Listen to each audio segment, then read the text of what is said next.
நிழற்குடை படத்தினுடைய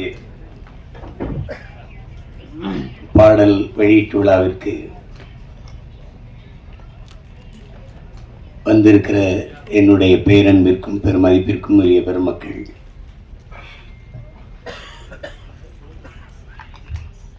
இந்த நிகழ்வை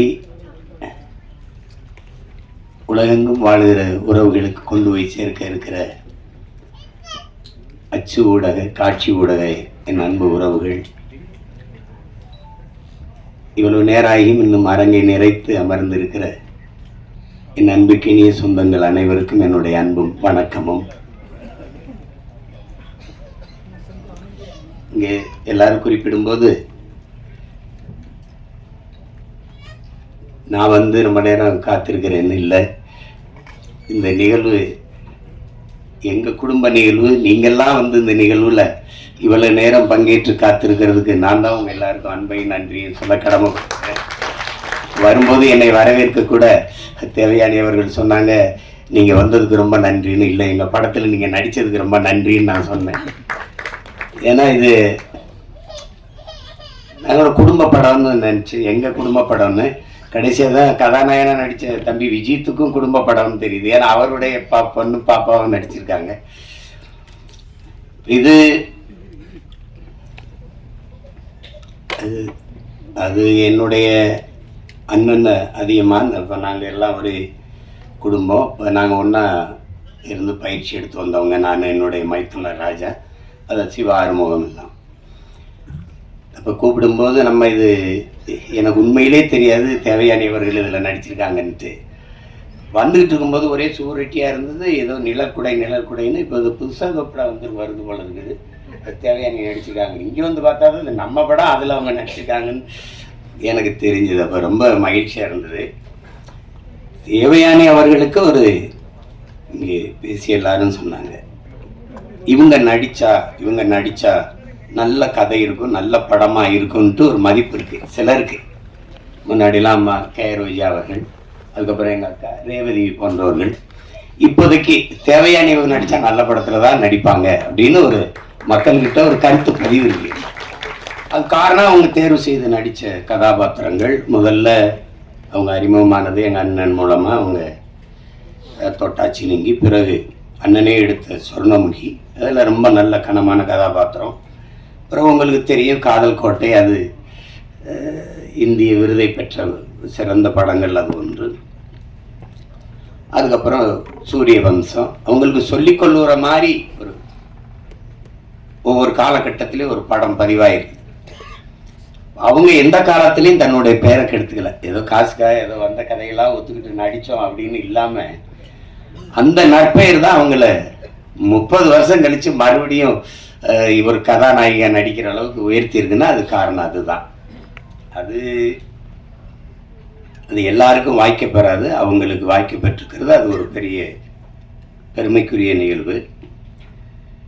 இங்கே பல மேதைகள் எல்லாருமே என்னுடைய அன்பு உறவுகள். என்னுடைய அண்ணன் மனோஜ்குமார், என்னுடைய சியான், நாங்கள் சியான் தான் பேசிப்போம், ராஜ்கபூர் அவர்கள். அதுக்கப்புறம் என்னுடைய அன்பு தம்பி சுரேஷ் காமாட்சி, என்னுடைய அண்ணன் செல்வமணி அவர்கள். நாங்கள் ஒரே பல்கலைக்கழகத்தின் மாணவர்கள். எங்கள் அப்பா மணிவண்ணன்ட்ட, ஆமாம், எனக்கு மூத்தவர் எங்கள் அண்ணன். நான் இந்த அரசியலுக்கு வர்றதுக்கு முன்னாடி எங்கள் அப்பாட்ட உதவி இயக்குனராக இருந்து பணி செஞ்சேன். அப்போ இந்த அரசியலுக்கு தள்ளப்பட்டு தான் சொன்னோம். செய்யும்போது எனக்கு எல்லாரும் இல்லை. அப்போ எங்கள் அப்பா என்னை தன் பையன் நினைக்காம என்னை கூட நின்று எனக்கு தோல் கொடுத்துட்டாரு மணிவண்ணன் அப்பா. அப்போ எங்கள் அண்ணன் பேசி, செல்வா, உனக்கு இளையனா, உனக்கு ஜூனியர்னு நினச்சி இது பண்ணிடுறாதரா செல்வா, இப்போதைக்கு நமக்கு அவன் தாண்டா இருக்கான், அவனை பிடிச்சி தாண்டா நம்ம ஏதாவது செஞ்சாகணும், நம்ம இனத்துக்கு வா செல்வான்னு கூட்டிகிட்டு வந்தார். அப்போ நாங்கள்லாம்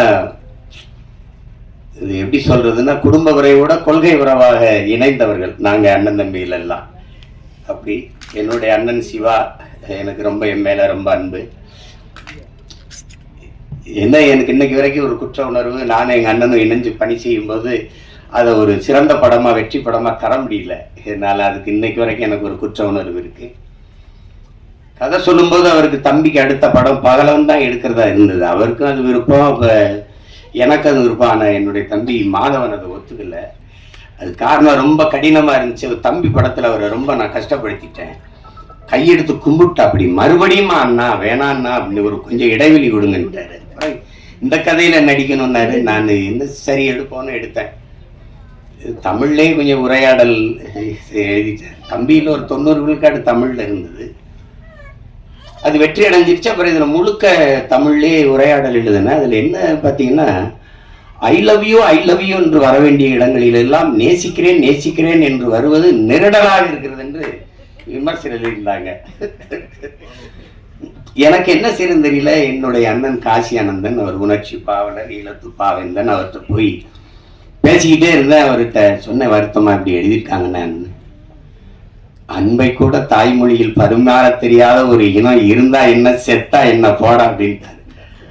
அப்போ நான் அந்த படம் எடுத்து கொடுத்துட்டு நான் எங்கள் அண்ணனுடைய அழைப்பின் பேரில் ஈழத்துக்கு போயிட்டேன். போய் இப்போ ஒரு வாரம் கழிச்சது பேசிட்டே இருக்கும்போது படம் ஓடலைன்னு தெரிஞ்சிடுச்சு. அப்போ யாரோ சொல்லியிருக்காங்க, தம்பியோட படம் ஓடல, அதனால் ஒரு வருத்தத்தில் இருப்பான் போடுறதுன்ட்டு. அப்போ என்று சொல்வது அது கேட்கல. படம் என்னாச்சு, கதை என்ன, யாரோ சொல்லியிருக்காங்க, இந்த காதல் கதை போல அப்படின்னு சொல்லியிருப்பாங்க. அவர் ஆரம்பிக்கும் போதே நமக்கு எதுக்குப்பா பூ கவிதைலாம் ஆரம்பித்தார். காதல்ங்கிறது பருவகால உணர்ச்சி, அது எல்லாருக்கும் இயற்கையில் வர்றதானே. தமிழர்களுக்கு இல்லாதது மானம், வீரம், ரெண்டு தான் கொஞ்சம் குறைவாக இருக்குது. அதுக்கு நமக்கு தம்பி படம் மாதிரி தரையிலையும் அடிக்கணும், திரையிலையும் அடிக்கணும், அப்போ தான் நமக்கு விடுதலை வரும்னாரு. அதை செஞ்சுருக்கணும். அப்போ ஆனால் என்னைக்காவது ஒரு நாள் நான் எங்கள் அண்ணனுக்கு, அந்த சிவானனுக்கு சொல்கிறேன், இந்த இடத்துல என்னைக்காவது ஒரு நாள் உங்களுக்கு என்னால் ஏற்பட்ட இழப்பை நான் ஈடு செய்வேன். அது ஒருவேளை நீங்கள் அன்னை கூட கேட்டீங்க, தம்பி அந்த பகலவன்னு, அதை கூட திருப்பி உங்களுக்கு எடுத்தரேன் உங்களுக்கு. அது தவறு தான் நடந்துச்சு அது. ஆனாலும் எங்கள் அண்ணனுக்கு எனக்கு இருக்கிற அந்த அன்பு பிணைப்பு போல. இப்போ எங்கள் அண்ணன் ஐயா பாக்யராஜ் அவர்கள் சொன்னது மாதிரி தான், எங்கள் அண்ணன் அதிகமான ஒரு தலை சிறந்த இயக்குனராக அவங்க அது என்ன தொடர்ச்சியாக படைப்புகள் இல்லை. அவருடைய படங்கள் இன்னைக்கு அவரை இயக்கிக்கிட்டு வர்ற இந்த படங்கள். இப்போ தொட்டாச்சி நீங்கெல்லாம் பார்த்து எங்கள் அப்பா பால்மேந்திரா வீட்டிலே போய் பாராட்டி, ஞாபகம் இருக்கா அண்ணா, வீட்டில் போய் பாராட்டி என்னடா அப்படி ஒரு படம் எடுத்துட்டேன் அப்படின்னு. அப்படி அந்த கதை திரைக்கதை பயணத்தில் பயணிக்கிறதுக்கு ஆட்கள் ரொம்ப குறைவு, ரொம்ப குறைவு. இப்போ நம்மகிட்ட ஒரு மேதை சாதாரணமாக உட்காந்துருக்காப்ல, அவரை கடந்துலாம் ஒருத்தனை இங்கே கதை திரைக்கதை அமைச்சு எடுத்துட்டு போயிட முடியாது. அதுல நம்ம பக்கத்துல இருக்கிறதுல பக்கத்துல இருந்துட்டோம், ஆனா வீட்டுக்கு போனா படபடப்பா இருக்கும். நம்மளால தானே பக்கத்துல இருந்தோம். மிகப்பெரிய பெருமை அவரெல்லாம் நமக்கு இப்படி ஒரு படைப்பாளி, நம்ம நம்ம நம்ம நாட்டுல நம்ம இனத்துல பிறந்து இப்படி ஒரு படைப்பாளி அப்படின்னு நீங்க யோசிச்சு பாருங்க. புதிய வார்ப்புகள்னு ஒரு படம், அவர் தான் கதாநாயகனா நடிக்கிறாரு, அவர் தான் கதை வசனம். எங்க அப்பா இயக்குறாங்க, பாரதிராஜா அப்பா. அன்னைக்கு அது புதிய வார்ப்புகள்னு தலைப்பு வைக்கிறதுக்கு இன்னைக்கு என்னென்ன பெயர் வருதுன்னு உங்களுக்கு தெரியும். அது நம்ம சொல்லி அது விமர்சனமா போயிடும். நான் அதை சரி செய்யறதுக்கு இது நேரம் இல்லை. புதிய வார்ப்புகள் அப்படின்னு அப்பெல்லாம் நம்ம இப்ப அந்த காலகட்டத்தில் அதுல ஒரு முடிவு இறுதி கட்ட காட்சி வருது. உரையாடெல்லாம் பிச்சு வதறி பார்ப்பல. ஒரு அந்த விதவை பெண்ணு, அந்த பெண்ணு பூ விற்கும், வாத்தியார் கதாபாத்திரம், அவங்க ரதி, அவங்க பூ அது வாத்தியார்கிட்ட இவங்ககிட்ட சொல்லுவாங்க, வாத்தியார பூ பறிச்சாத்தான் வாடி போகும், இல்லை செடியில் விட்டாலும் வாடி போயிடும் அப்படின்லாம் இருக்கும். அப்போ இதயம் குங்குமம் இந்த பத்திரிகையெல்லாம் ரொம்ப புகழ் பெற்றது இந்த இதழ்கள். அப்போ நீ இதயம் கொடுத்தாதான் வாத்தியார் குங்குமம் தருவாரா அதெல்லாம் அந்த ஐயோ அதெல்லாம் ஒரு ஆதி மேதைகளினுடைய கூட அது. அதுல ஒரு அண்ணன் கவுண்டமணிக்கு கதாநாயகியை கட்டி வச்சிடுறாங்க. அந்த வில்லன் கதாபாத்திரம் கட்டி வச்சிடறாரு ஜி சீனிவாசன் ஐயா. அப்போ ஆனா இவங்க வாத்தியாரும் ஒரு காதல் இருக்குது. அப்போ ஊரை விட்டு ஓடும்போது அந்த விதவை பெண், அந்த பூக்காரி, இந்த காஜா சிரிப்பெல்லாம் ஓடும்போது இந்த காதலர்கள் சேர்றதுக்கு ஒரு இடையூறா ஒன்று இருக்குது. ஆனால் அவர் கட்டின தாலி இது ஒரு இந்த கலாச்சாரம் தாலிக்கு இந்த சமூகம் ரொம்ப முன்னுரிமை கொடுக்குது. அப்படியே பார்த்துட்டு டப்புன்னு அந்த தாலி அறுத்துட்டு அவரே அறுத்துடுறாரு. கட்டின தாலி அவரே அறுத்துட்டு 2 பேரையும் சேர விடுறாரு. கையை பிடிக்கிறாங்க. அந்த விதவை பெண்ணை நிற்கிது, அந்த பூவித்த பெண்ணை. அதை கையை பிடிச்சிட்டு இப்படி போகும்போது புதிய வார்ப்புகள்னு போடுறாப்புல ஒரு எழுத்தாளர், ஒரு எழுத்தாளர். கொஞ்ச நாள் கழிச்சு அப்புறம் அவரே கதை திரைக்கதை நடிச்சு அந்த நாட்கள்னு ஒரு படம் வருது. அதுல இவர் காதலிச்ச பெண்ணு அது அண்ணன் ராஜேஷை திருமணம் பண்ணி போயிடுறாங்க. கல்யாணம் ஆயிடுது. அது அப்போ அவர் சேர்த்து வைக்க போராடி கடைசியாக உச்சக்கட்ட காட்சி வந்துடுது. 2 பேரும் இருக்கும்போது அவர் அந்த மருத்துவர் கதாபாத்திரம் இந்த காதலன்ட்ட சேர்த்து விடுறதுக்கு இது பண்றாங்க. இப்போ நம்மளால ஒரு ஆர்மனி பெட்டி வச்சுக்கிட்டு அந்த ஹரவர மலையாளத்தில் இதே டாக்டர் அது நீங்கள் புதிய நவீன 21ஆம் நூற்றாண்டு ஆள் தானே, 20ஆம் நூற்றாண்டு இல்லையா, 20ஆம் நூற்றாண்டு ஆள் தானே. தாலி அறுத்துடு, எந்த காதலி உங்களுக்கு மனைவியா வரும், ஆனால் உண்ட காதலி எனக்கு, உங்கள் மனைவி எனக்கு காதலியா வராது. அப்போ அந்த தாலியை அறுத்து எடும் அப்படின்னோடனே அப்படியே போய் அறுத்து எடுக்க முடியாது. அந்த பெண்ணு தாலி அறுத்துட்டு வர முடியாது. இது கையெடுத்துட்டு பட்டினா இதே மண்ணின் கலாச்சாரம் பண்பாடுன்னு பேசி பட் இந்த கிளைமேக்ஸ் ஓல்டு பட் கோல்டுன்ட்டு போயிடுவாப்ல. இதை யோசிச்சு பாருங்க. உலகத்துல ஒரே ஆள் தான் தாலி அத்துட்டு போய் வாழ்ன்னு சொன்னா அதே ஆள் தான் தாலி அக்காம வாழ. இதுதான் கலாச்சாரம் சொல்றது ஒரே எழுத்தாளர் தான். உலகத்துல இப்படி ஒரு ரைட்டு எழுத்தாளர் இருக்கவே முடியாது. ஒரே எழுத்தாளர் இப்படி எழுதி நம்ப வைக்க முடியும். இப்படி எழுதணும்னா எழுத்தின் வன்மை, எழுத்தின் அழுத்தம் அப்படின்னு சொல்லாமடா. பொய்ய உண்மையில பொய் சாட்சியிலே நடிச்சவர் தான் அவரு. சாதாரண உட்கார்ந்துருக்காப்ல. எங்க அப்பாவுக்கு ஒரு கிளைமேக்ஸ், எங்க அப்பாவுக்கு எழுதி கொடுத்தது வேற, கைதின் டைரியில. அதுதான் ஆட்சி ராஜஸ்தான்ல வந்தது. அவர் திமுறா நீ ராஜு நான் எழுது நானும் எடுப்பேன். அது அப்பா செய்வார். அதுல எல்லாரும் நானும் அவர்கிட்ட எழுத்தாளராக வேலை செஞ்சிருக்கேன். என்ன பண்ணுவார் எங்க அப்பான்னு தெரியும். அதுல அவர் சிவாஜி சத்ரபதி சிவாஜி வேடத்தை போட்டு நிறுத்திட்டாப்ல. சரி, அதுவும் ஓடிடுச்சு. ஏன்னா அது வரைக்கும் திரைக்கதையை பிச்சு எதிரிட்டாரு. அப்புறம் இது இல்லை வேற கிளைமேக்ஸ், நான் எழுதி கொடுத்த கிளைமேக்ஸை நான் எடுக்கிறேன் அந்த காட்சியின் போய் அப்போ அமிதாப் பச்சன் சிறிதை வச்சு ஆக்டிராஸ் அதுவும் எழுதிட்டாப்ல. இப்படி ஒரு எழுத்தாளர் அதுக்கு ஒன்றும் நிகர் இல்லை. அது சொல்லி முடியாது. முதல் படம் ஒரு பெரிய இயக்குனர்கிட்ட நடிகரை கதாநாயகனா நடிச்சு வெளியில முதல் படம் சுவரில்லாத சித்திரங்கள்னு எடுக்கணும்னா அது அவரை தவிர எவராலும் முடியாது. அப்ப அப்படி ஒரு படைப்பாளி இன்னைக்கு நம்ம பக்கத்துல உட்கார்ந்து இந்த படத்தை பாராட்டி பேசுறாருன்னா அதை விட இந்த படத்துக்கு கிடைத்த பெருமையும் பாராட்டும் ஒண்ணு.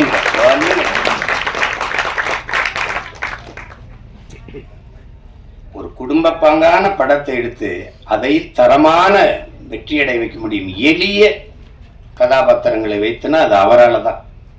ஒரு கதையை 2 தாள்ல அவர் சொல்றாருங்க. தேவர் பிலிம்ஸில் கதை கேட்குறாங்க. அப்போ அவர் போய் கதை சொல்கிறாரு. ஐயா கதை சொல்லும்போது அவங்க குப்பத்தொட்டி சார் அதில் ஒரு குழந்தை சார்னு அவரே சொன்னது தான். குப்பத்தொட்டி சார் அதில் ஒரு குழந்தை சார்னு அவருக்கு பிடிக்கல. அப்புறம் பெரிய ஆளாயிட்டாரு. அன்னைக்கு நான் உங்ககிட்ட கதை சொல்லும்போது குப்பத்தொட்டி சார் ஒரு குழந்தை சார்னு சொல்லிட்டேன். ஆனால் இன்னைக்கு சொன்னா குப்பத்தொட்டி சார் அதில் ஒரு குரங்கு சார்னு சொல்லியிருப்பேன் அப்படின்னு சொல்லி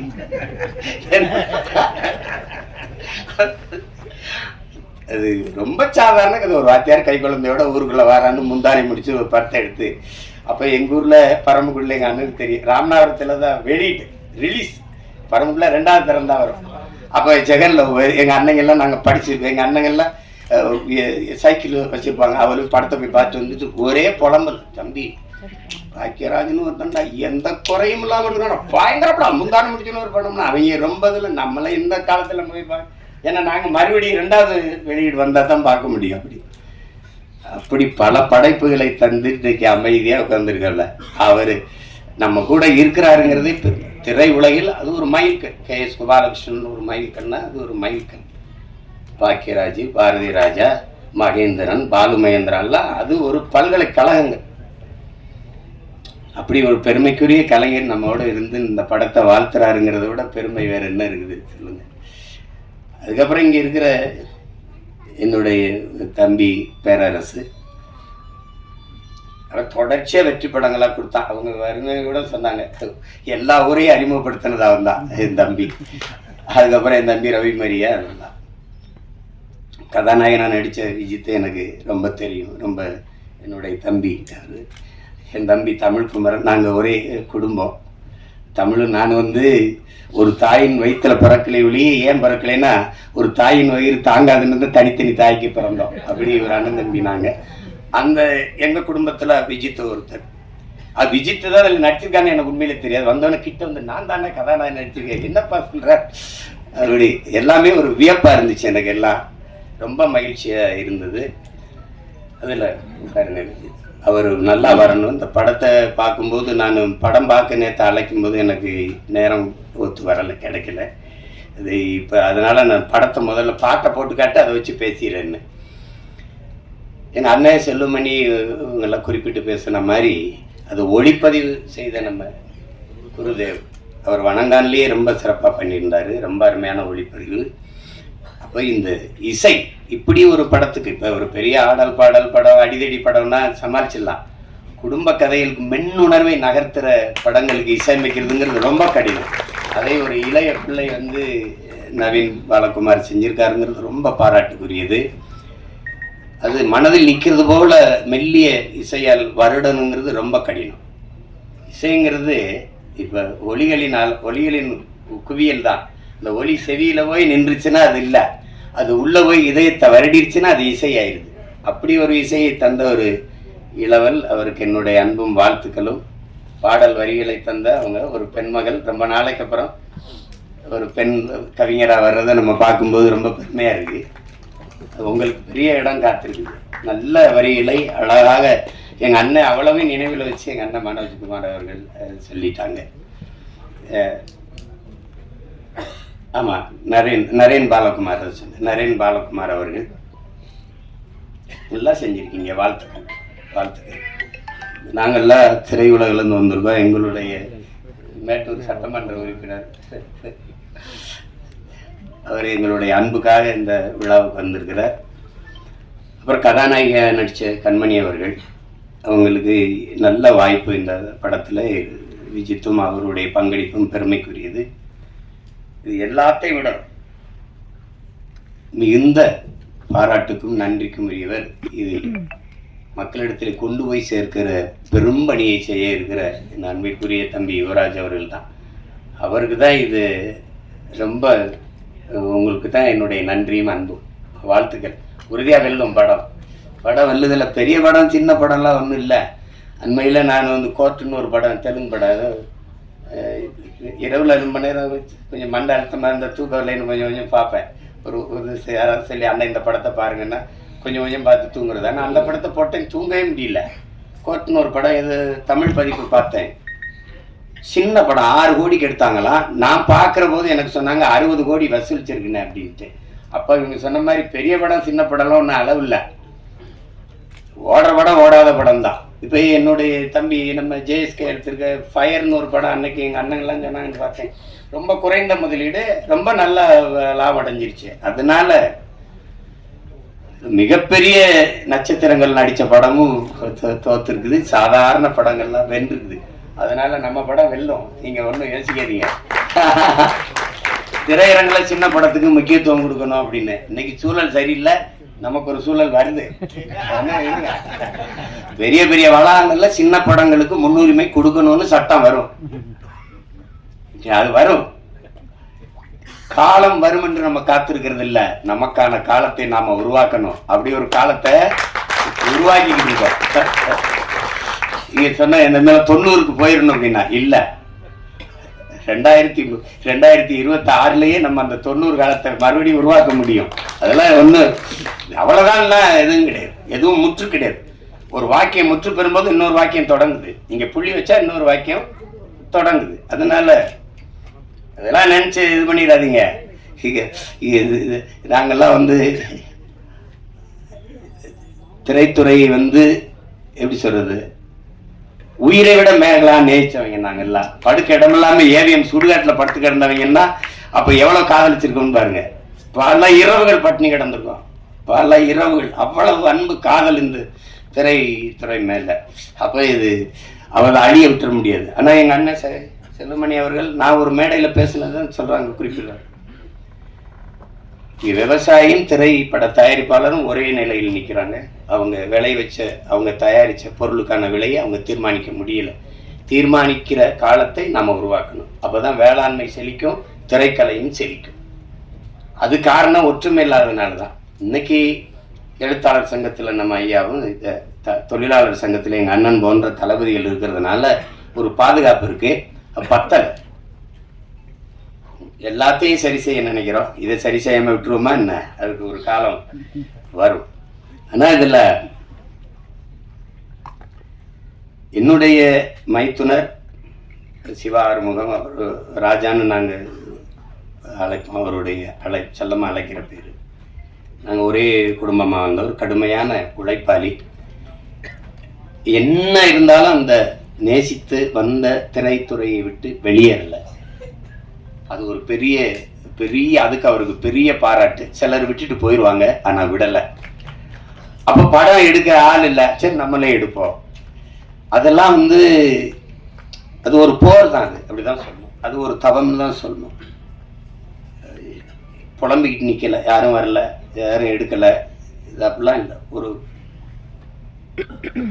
அதுக்காக அவர் துணிஞ்சு தயாரிச்சதுக்கு, அதை துணிஞ்சு நாம வெளியிடணும் வந்த யுவராஜுக்கு, 2 பேருக்கு என்னுடைய பாராட்டுகள். நான் என் மைத்துனர் சொல்லுவேன், இயக்குனர் சிவா ஆறுமுகத்தோட தயாரிப்பாளர் சிவா ஆறுமுகத்துக்கு தான் என்னுடைய பாராட்டுகள். அதுதான் ரொம்ப ரொம்ப பெருமைக்குரியது. அப்ப இங்கே எது ஒன்று எளிதாக கிடைச்சிருக்கு, ஒன்றும் வந்தோன்னா யாருக்கும் வந்தது இல்லை. ஒன்று தான், எவ்வளவுதான் திறமை இருந்தாலும் வாய்ப்பு இல்லை என்றால் அது பயனற்று போகும். இங்கே நிறைய திறமையான கலைஞர்கள் வாய்ப்பின்றி இருக்கிறாங்க. அதில் இன்னைக்கு புதியவர்களை, தம்பி விஜித்தை, கண்மணி போன்றவர்களை, 2 அன்பு செல்வங்களை எல்லாம் பார்க்கும்போது ரொம்ப தேவையானியவர்களே வியந்து பாராட்டுறாங்க. அந்த குழந்தை அவ்வளவு அருமையாக நடிச்சு என்னுடைய கைக்குட்டை ராணியிலே நான் நடிக்க வச்சேன் அப்படின்னா அதெல்லாம் பெரிய வியப்பா இருக்கு. அப்படிலாம் நினைக்கும்போது இந்த விழாவில் பங்கேற்றதில் எனக்கு பெரிய மகிழ்வு, மன நிறைவும் இருக்கு. தேவையானியவர்களை நாங்கள் திரைப்பட நடிகையாக பார்க்க முடியாது. எங்கள் வீட்டு மருமகள், எங்கள் வீட்டு பெண், அப்படி தான் நாங்கள் பார்ப்போம். எங்கள் குடும்பத்தில் ஒருத்தராக தான் பார்ப்போம். அதே மாதிரி எங்கள் அண்ணன் பொண்ணு வனிதா வந்திருக்காங்க. வனிதாட்ட எனக்கு பிடிச்சது அந்த துணிவு, நினைக்கிறது செய்யணும், அந்த துணிவை எனக்கு பிடிக்கும். அது அவங்களுக்கு பாராட்டு. ஏன்னா நான் அந்த குடும்பத்தில் ஒருத்தன், அண்ணன் விஜயகுமார் அண்ணன் எனக்கு ரொம்ப பிடிக்கும். நான் அவங்களுக்கு தனித்த அன்பு. அதில் படத்தொகுப்பாளர், கலை இயக்குனர் விஜயானந்த், படத்தொகுப்பாளர் எல்லாருக்குமே என்னுடைய அன்பும் பாராட்டுகளும். எல்லாரையும் சொல்லிட்டேன்னு நினைக்கிறேன், ஏறக்குறைய எல்லாரும் சொல்லிட்டேன். தர்ஷன் வாங்க மாப்பிள்ள. என் மைத்தனுடைய மகன் தர்ஷன் சிவா, இவர் அறிமுகம் செஞ்சிருக்காரு. ஆனால் அந்த படத்தில் பார்த்ததுக்கு இதுக்கு நேர வித்தியாசம் இருக்குது. காரணம் அதில் ஒரு பெரிய மீசையை வச்சு கொண்டாரு. அதனால் இவரை அறிமுகம் செய்வதில் நான் ரொம்ப பெருமை அடைகிறேன். எல்லாரும் வாழ்த்துக்கள் உங்களுக்கு. எல்லாரும் இப்படி வந்தவங்க தான். ஒரு தொடங்குதல் எளிது யாருக்கும், அதை தொடர்வது தான் கடினம். தொடர்ந்து அதே தவத்தில் இருந்தால் யாரும் வெல்ல முடியும். அப்படிப்பட்ட கலைஞர்கள் இங்கே நிறைய அப்படி வென்றிருக்காங்க. இன்னைக்கு வரைக்கும் நான் சொல்வேன், இன்னைக்கு அப்போ நான் நேரில் ஐயா ரஜினிகாந்த் அவர்களை பார்த்தேன். தூரத்தெல்லாம் பார்த்துருக்கோம். அப்போ நேரில் 2.25 மணி நேரம் 2.5 மணி நேரம் போயிட்டு இருந்தோம். அவருக்கு இருக்கிற இந்த ஆர்வம், இப்போ இவ்வளோ படம் நடித்து இவ்வளோ சாதித்த பிறகும் புதிதாக ஒன்றை தெரிந்து கொள்றதுல அவருக்கு இருக்க ஆர்வத்தை பார்க்கும்போது இவர் ஏன் ஜெயிக்க மாட்டார் அப்படின்னு நமக்கு தோணுது. என்னை ஈர்க்க வச்சுட்டு சிமந்தில் வந்துடுறேன் அப்படின்னு போகும்போது அதே அந்த படத்தில் பார்க்குற மாதிரி அதே வேகம் நடை, அதே வேகம் இதை பார்க்கும்போது இவ்வளவு சுறுசுறுப்பாக அவர் சோம்பேறிகளை கூட அவர் இயங்கிறத பார்த்தா இயங்கிடுவான். அப்படி ஒரு இது அது அவர் அந்த தேடலும் அந்த வெறியும் இருக்கிற ஒவ்வொருத்தனும் உச்சத்தை தொடலாம், சாதிக்கலாம். அதில் வந்து சாதாரணம் இல்லை. அப்படி வந்ததில்ல. அதில் இவ்வளோ பேர் இந்த படைப்பில் பங்கேற்றிருக்காங்க. குறிப்பாக இதுக்கு பிதா மகனாக இருந்து பீசுமராக இருந்து வாழ்த்திட்டு இருக்கிறது எங்கள் அண்ணன் அதிகமாக. அவர் இப்போ படம் இயக்கிட்டு இருக்காரு. என் தம்பி சுரேஷ் காமாட்சி தயாரிச்சிட்டு இருக்காரு. அது சிறந்த படைப்பாக வந்துக்கிட்டு இருக்கு. ரேவதி அக்கா அவங்க நடிச்சிட்டு இருக்காங்க. அதுவும் இது போல் ஒரு குடும்ப பாங்கான ஒரு படம் தான். படத்தை பார்க்கும்போது தாய்மையை அது சொல்லுது. எந்த குழந்தையும் நல்ல குழந்தை தான் மண்ணில் பிறக்கையிலே, பின்பு நல்லவராவதும் தீயவராவதும் அன்னை வளர்ப்பதிலேன்னு இருக்கு. ஒரு குழந்தைக்கு முதல் ஆசிரியை அதனுடைய பெற்றோர்கள் தான், அதனுடைய தாய் தான். சொல்றான் பாருங்க ஒருத்தன், உலகத்தின் எல்லா செல்வங்களையும் ஒரு தட்டிலையும் தாயின் பேரன்பை ஒரு தட்டிலையும் வச்சா தாயின் பேரன்பு இருக்கிற தட்டு தான் தாழ்ந்து இருக்குன்றான். நீங்க எவ்வளவு உயரத்துக்கு வேணாலும் போங்க, எவ்வளவு ஒரு உயரத்துக்கு வேணாலும் போங்க, உங்களை பார்த்து பொறாமைப்படாத ஒரே உயிர் உலகத்தில் உண்டென்றால் அது உங்களை பெற்ற தாய் தாங்கிறான். உங்க மனைவியோட இப்ப இப்ப 4 பேர் வந்து நம்மள படம் எடுக்கும்போது பார்த்தா நமக்கு கொஞ்சம் அதிகமா தெரியுதே, அப்படி இருக்கும். அது பிரச்சனை அது. ஆனா தாய் இல்லைன்னா நபிகள் சொல்லுவாரா, சொர்க்கத்தை இங்கேடா தேடிட்டு இருக்க, அது உன் தாயின் காலடியில் இருக்குடாங்கிற. ஆபிரகாம் லிங்கன் சொல்றான், நான் இதுவரை பெற்ற எல்லா புகழுக்கும் இனிமேல் பெறப்போகிற புகழுக்கும் என்னை பெற்ற தாய்தான் காரணம்ங்கிறான். அது ஒன்றும் சொல்றதுக்கு இல்லை. தாயின் பேரன்பின் கிணை அவிஸ்வாமித்திரர் அவர் சொல்றாரு. வால்மீகி சொல்றான், நீ வந்து ஆண்களின் எல்லா வெற்றிக்கும் காரணம் வந்து பெண்கள் தான்றான். வந்து பெண்கள் அந்த தாய்மையை போற்றாம ஒன்றும் இல்லை இங்கே. அதுதான் அததான் அந்த படம் வலியுறுத்துது. சுருக்கமா அதை வலியுறுத்துது. அந்த தாய்மையை தாங்கி நிற்கிற தகுதி அந்த கதாபாத்திரத்தை ஏற்றிருக்கிற நம்ம தேவயானி அவர்களுக்கு இருக்கு. ஐயா பாக்கியராஜ் அவர்கள் சொன்னது மாதிரி நிழற்குடையே, இந்த படத்தின் நிழற்குடையே அவங்க தான். அது அவங்க போதும். தொடக்க காட்சிக்கு திரையரங்குக்கு மக்களை அழைச்சிட்டு வர அவங்க ஒரு படம் போதும். அதுக்கப்புறம் உள்ள வந்தால் பார்த்த எல்லாரும் நிறைவா சொல்றாங்க, எனக்கு பார்க்குற வாய்ப்பை நான் பெறலை, ஆனால் விரைவில் நான் பார்த்துட்டு அதுக்கான வாழ்த்தை நான் எழுதுகிறேன். படத்தில் பங்கேற்ற அனைத்து கலைஞர்களுக்கும், பின்னிருந்து உழைத்த அனைத்து தொழில்நுட்ப கலைஞர்களுக்கும், இவ்வளவு நேரம் இந்த நிகழ்வை பதிவு செய்து கொண்டிருக்கிற அச்சு காட்சி ஊடக என் உறவுகள், இங்கே அரங்கை நிறைத்து அமர்ந்திருக்கிற என் அன்பு சொந்தங்கள், விழாவினை பங்கேற்று வாழ்த்தி அமர்ந்திருக்கிற பெருமக்கள் எல்லோருக்கும் என்னுடைய அன்பும் நன்றியும் வணக்கம்.